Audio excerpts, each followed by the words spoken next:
Stacey J. And I'm Chuck Duran. We are back with a brand new episode of VO Buzz Weekly, and it's a first of its kind. Why is it a first of its kind? You know. Because we have our first UK talent with us today, Jay Britton. And I'm telling you what, man, this guy, he's fairly new in the business, but if you've ever wondered what it feels like when you really say to yourself, you know what? I'm going to get serious. And then to see what happens after you get serious, that's why he's here today. And that's what you're going to find out. Awesome show. Do not miss it. No popcorn. Don't get up for bathroom breaks. Nothing. They don't have right to because here. we're leaving. We're going right now to Jay. Here we go. Our guest is a two-time Voice Arts Award-winning actor who you hear in commercials, animation, video games, corporate videos, and so many other things.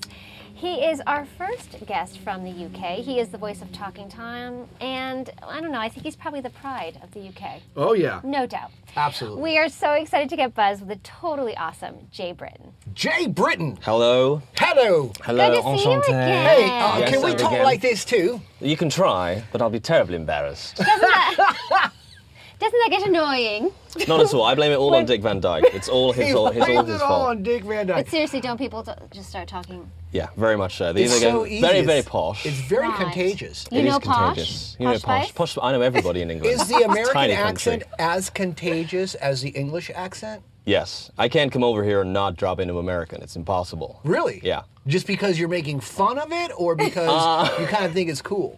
50-50. 50-50. Ah, But that's if why I do it too. Yeah. When you go to In-N-Out Burger, you drop the accent. Yeah, I put on the accent, yeah. So does my dad when he comes over, but he's like nowhere near as good as it. Yeah. He orders the burger. That's what he The does. burger. The burger. He has to say it kind of slow Kind so of he slow. says it right, Because right? he thinks he's in a foreign Yeah. country, so you Yeah. can't understand the language. Like, Yeah. speak English, Dad. It's okay. It might be easier for him to do like some kind of southern thing. Yeah, I'd like to have Can your I have some hamburger there. coleslaw and some ham? With some Get you coleslaw. some- Inside like 2 slices of bread and a Yes, burger and yes. cheese. Have you had I get coleslaw? some coleslaw on that. I have had Oh. coleslaw. Not And American what do you coleslaw. think? Isn't it the same? Is it different in America than in England? Oh, you have it too? We have it too, What's yeah. your coleslaw? It's What's like- your recipe from your cookbook? Jay? I don't cook. You I don't? No, I take it off the shelf in the supermarket. Does that count? It's like Well, mayonnaise, isn't it? And Mayonnaise, egg, that's a Do you have food egg? part. like onion, Not usually egg. It's cabbage. cabbage, yes. Yes. Some carrot orange sometimes. stuff, carrot. Yeah. Yeah, as you can see, I eat a lot of coleslaw. And Yeah. I'm the foremost expert within the UK on coleslaw. Okay, everybody out there right now is going like, what the heck what's is I can't happening? understand the what man on the kind of left. a show is this? They We're should talking know by about- now. We're at almost 200 Hey, episodes. Yeah. Exactly. Listen, if you guys want to make it big in the voiceover industry, you gotta eat coleslaw, man. That's just the way it goes. That's true. No, 7 but times a truthfully, day. haven't you adjusted your diet? That's very true, actually. So dairy, I have. mayo's Dairy's out. gone. Yeah. Dairy's gone. I used to love ice cream, milkshakes, McDonald's chocolate milkshake. Yep, that was it. All gone. Yep. I was just finding I was just getting too much clicky, nose poppy stuff on the recordings. And somebody, I can't remember who it was, just said, have you thought about giving up dairy? I did it within 2 weeks. All gone. Wow, you must have had a lot of dairy there. Yeah. Hey, you know what we're gonna do, man? We're gonna get right into your interview here. So check it out. All that other stuff was riveting.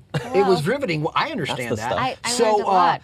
so you worked in the. I thought I was in the it industry, but you worked in the it I industry. was the it in industry. the it industry for 10 years. AKA IT. IT for those that IT. don't Yeah. understand. And where's my glasses? So tell us a little bit, so what happened with that and what made you transition into voiceover? It hit me like a ton of bricks one day. I kind of got to that point in my life. I've worked in IT for, I think it was nearly 15 years maybe. Straight out of college, went into IT because that's what I thought I should do. I was like, right, I'll get a sensible job in IT despite the fact that what I really wanted to do was performing. Mm-hmm.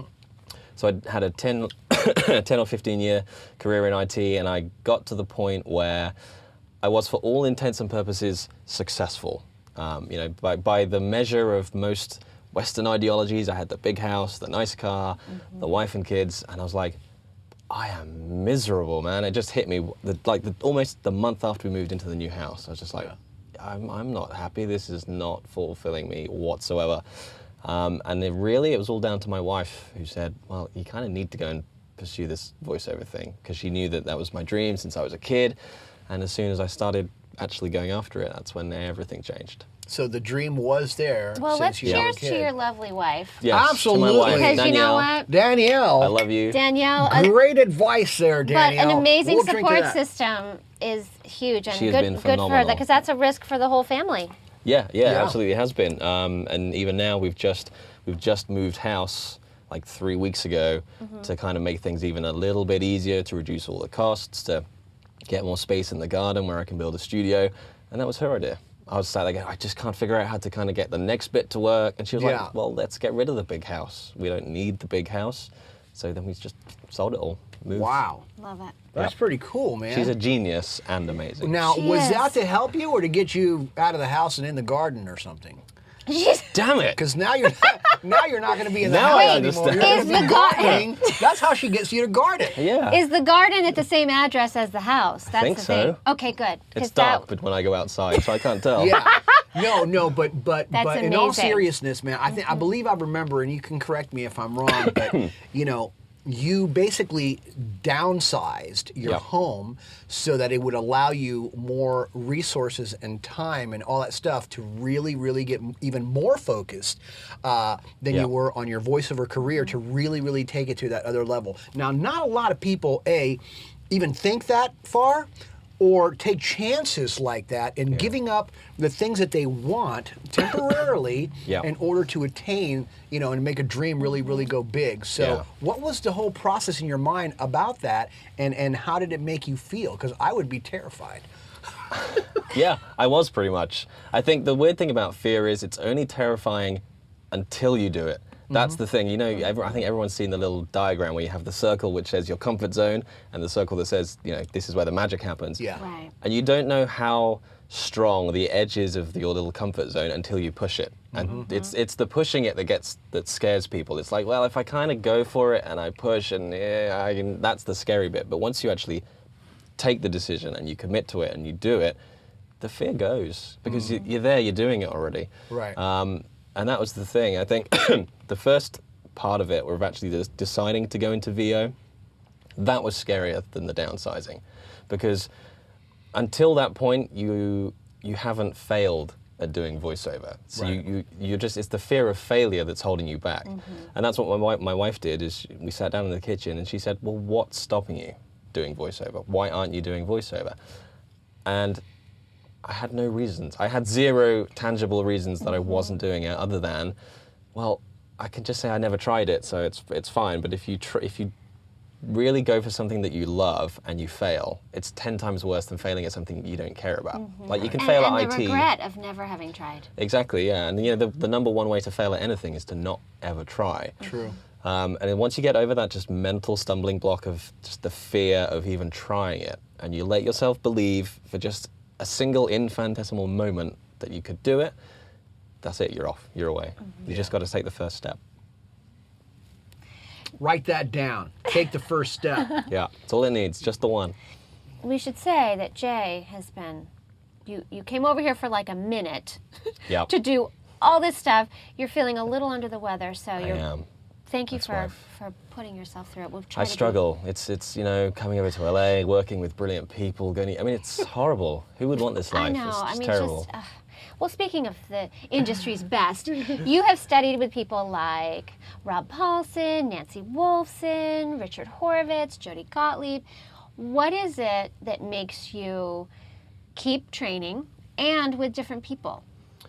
I think, one of the things I decided when I went into VO was that I wanted to train with the best, because if you're gonna do something, go all in. So I wanted to train with the best people in each of their respective fields, which is, I think, part of why I've got different coaches for different areas. That's not to say that one coach isn't also brilliant at something else, but I wanted kind of the top of each game that I could get, and get each genre covered. And if you're not continually learning, you'll just get left behind very, very quickly. It's just in the kind of 18 months that I've been really hyper-focused on VO, it's changed. In 18 months, it's changed. Styles changed, what people want changed, the way you get work changes. It just changes almost daily. So if you don't keep up to speed, you get left behind pretty quick. Yeah. So yes, keep learning, everybody, every single day. What is the process? Because in the UK there is not a union, correct? Correct. There is a union, but it has no teeth, and it has no. It doesn't get in the way of any work. We don't have union and non-union Okay. work. Yeah. So, like, what is the process for someone in the UK to get an agent and to go the audition process? Just take us through that for people that aren't sure how it works over there. So it's not massively dissimilar to over here. Essentially, to get an agent, you have to get your demos done. You have to.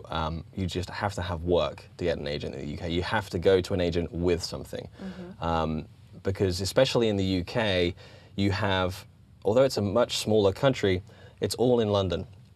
So you have the whole of the UK trying to get agents in London. So it's only in one place. So you really have to be at the very top of your game and come with a lot to offer to get the agent. And then the rest of it really is then direct marketing, pretty much. There is so much avenue in the UK to go direct to production companies, to games companies. I mean, the games industry, obviously, in the UK is nowhere near the size that it is in the UK, in the US. But what we do have is a massive indie dev scene. So there's loads of gaming startups in the UK that you can just go direct to and talk to and try and network with. And then the rest of it isn't too dissimilar with pay-to-play sites. There's a couple of, I say a couple, there's probably one European pay-to-play website. And the rest of us are all still on voices.com, Voice123, all of those ones really. So it's agents, direct marketing, and the pay-to-plays. Cool, man. So you work a lot in your native accent. I do. Which is German. No, I'm just kidding. It is, yeah. I do a lot of the corporates in German, yes. Right? What do you want to buy? And you also work with an American accent. Yep. And you actually had to learn how to do that, right? Yeah, I mean, very so much what so. made you decide to actually learn how to take your accent out and also be able to do the American accent? I think, again, looking at what happens in the industry now, like versatility, you have to be versatile. That's not to say you have to be able to do 20,000 different accents, but especially in the genres that I work in quite heavily with games and animation, if you can go to a game session and do the role that you've been booked for and go, well, I can do your 6 other guys, then that increases the likelihood you'll come back. I went to one of the big studios in the UK for like an open audition where they just wanted to see what you could do. Yeah. And they had you go through 6, 7, 8, 9, 10 characters. And if you can't do different accents, then you get really limited very quickly on what you can deliver. And the reason for American is really simple because it's a massive market. If you can do a convincing American accent, then you've got the whole American market to go for, especially for promos. We don't do promo in the UK at all, really. We do adverts for TV shows, but they're nowhere near as interesting or as exciting as the promos in America. So if you can do an American promo voice, then that's a whole new market you've just opened up to. Yeah. And basically, I just imitated the TV since I was 4. And that's how I learnt my American.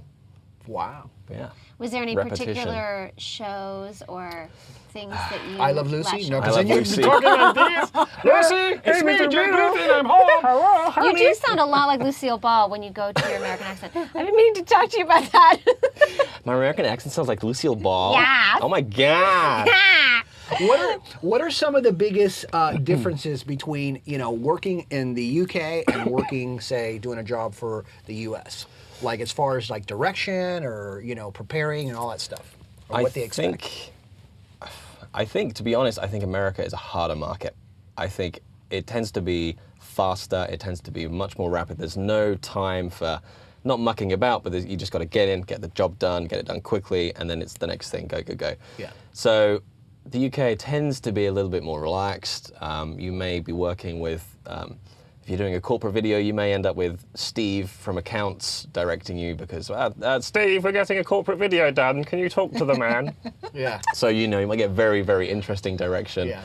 The same, I work a lot with the Far East as well. And again, the direction can be disturbing and quite interesting at the same time. Whereas in America, it's very slick and just quick in and out. And you have to be able to deliver. You have to be able to take direction extremely well. In the American market, because there's just no time for pleasantries as such. Absolutely. Well, I was reading about some of your clients, and many of them have said about you that you're, let's see if I can remember what they said, that you were Is it the versatile. nice stuff? Yes. If it's not nice, you probably shouldn't put it out there. Yeah, but true. no, that you're very versatile, you're very easy to direct, and you're just a dream to work with. So what, Thank you, everyone. I was compensated for my remarks, no. But what do you think you know, because you have those moments in a session when you're being given completely contradictory information for what they want, but how do you, as an actor, how do you handle that? How do you, without making, you know, yourself a despicable... Without being an ass, Yeah. Do you know what you're doing? Shall I direct myself? Yeah. Yeah, it is difficult, and I think the first thing to remember, without a shadow of a doubt, is that you're providing a service. Within reason, the person on the other side of the glass can be as big an ass as they want to be. Yeah. You know, they're your customer, and I think a lot of new talent can forget that, and they can get, you know, really picky over script changes or being directed in a certain way, which is great, but you'll run out of clients pretty quick. So you have to kind of take it with a pinch of salt, and it is part of the job, and it's your job to be able to work with, let's call it difficult direction. I think what you need to do is know the piece very well and just help them. That's the thing. It's not a you versus them. It's not, well, I'm the actor, tell me how you want it done. It's work with them, you know, give them ideas or say, okay, you're saying you want this, but you know, do you mean have it like this or like this? And maybe give them a couple of different styles of read. Right. Just work with them, not against them, and you usually find you can get there pretty quick. So I want to talk about demos real quick, because I know that, you know, most people don't fly out from the UK and come to America and work with certain coaches and then have demos produced here. This is true.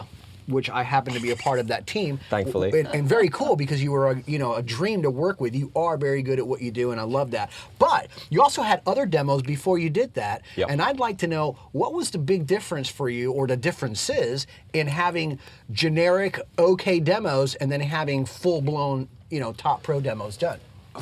I can't even think of an analogy that's far enough apart that I could use to describe the difference, really. I mean, I'm a big believer in you get what you pay for, and you know, part of the reason why I wanted to come here and work with you is because you can hear the difference. You really, really can. And I wanted the top demo producer I could get, because I'd had kind of off-the-shelf demos for a little while, and it fitted into the period where I was just playing with voiceover.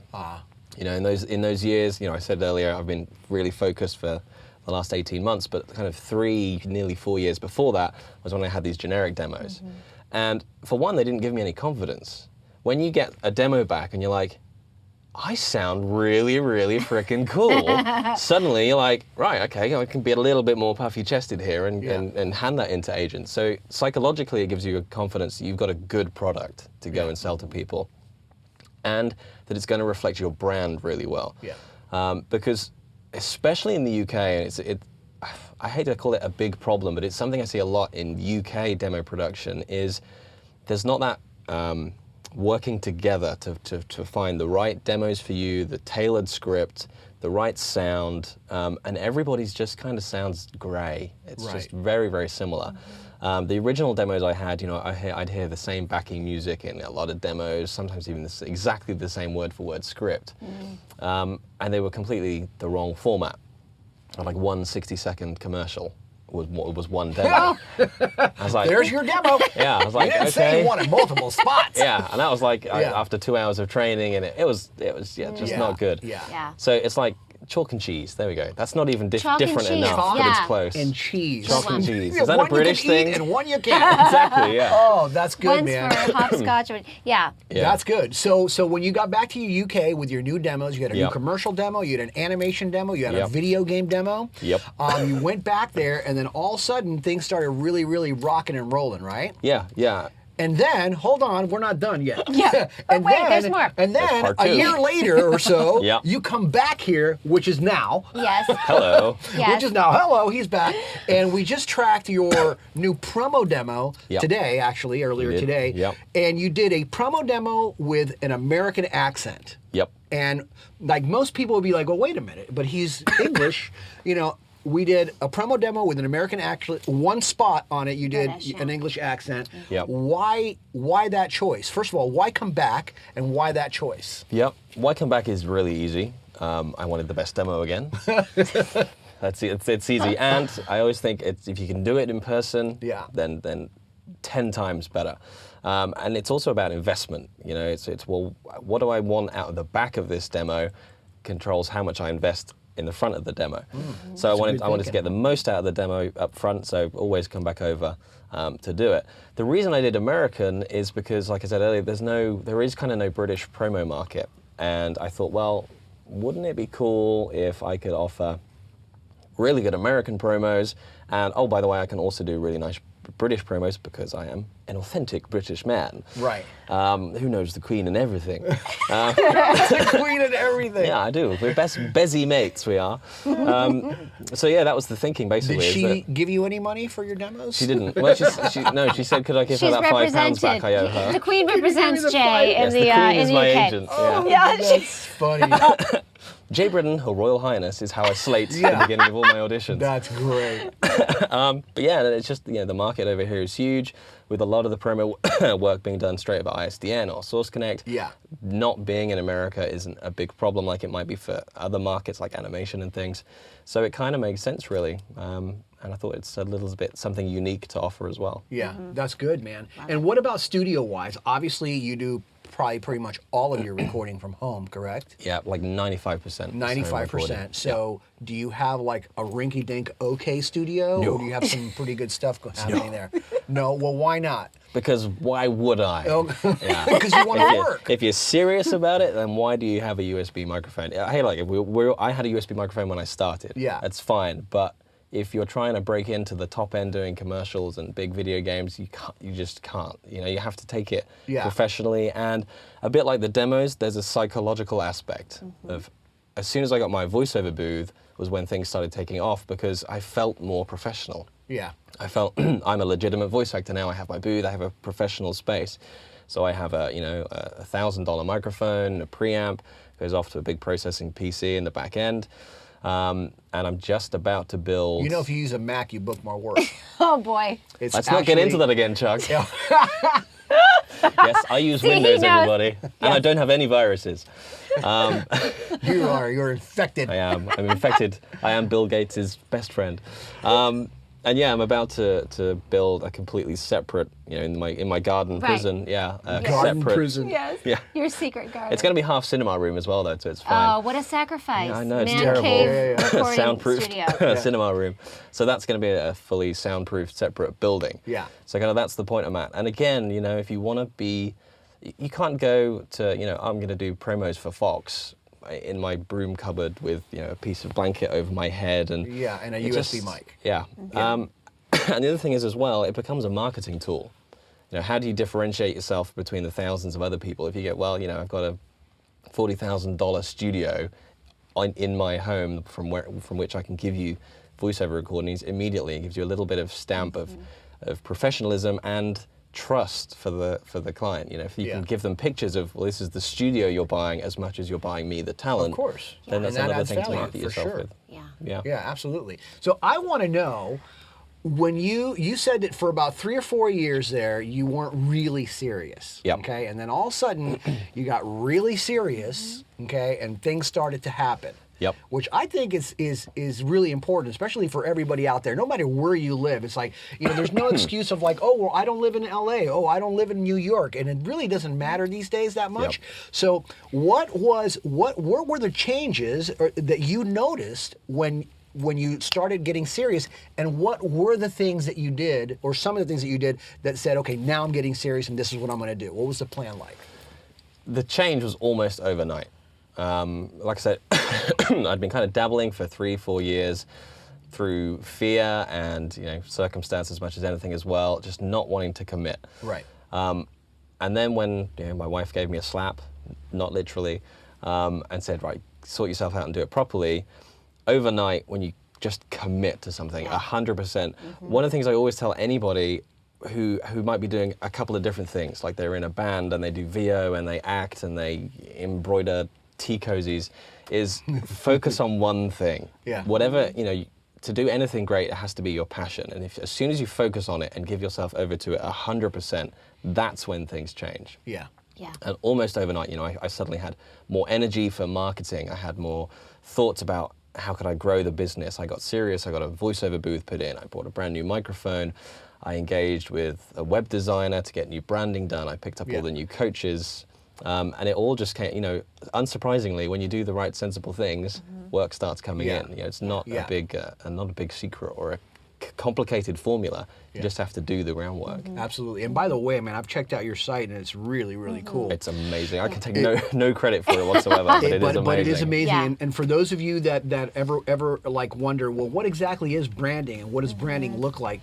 Go to Jay's website, jaybritton.com, right? voiceofjbritton.com. And check it out. You'll dig it. It's really, really cool. Huh? How'd you like part 1? Well, guess what? Next week, part 2, be here. Absolutely, and keep up with us on Facebook, Twitter, and Instagram. Thanks so much for watching, you guys. We love you, and just remember, you always have time for a little buzz. Tell them, Stacey.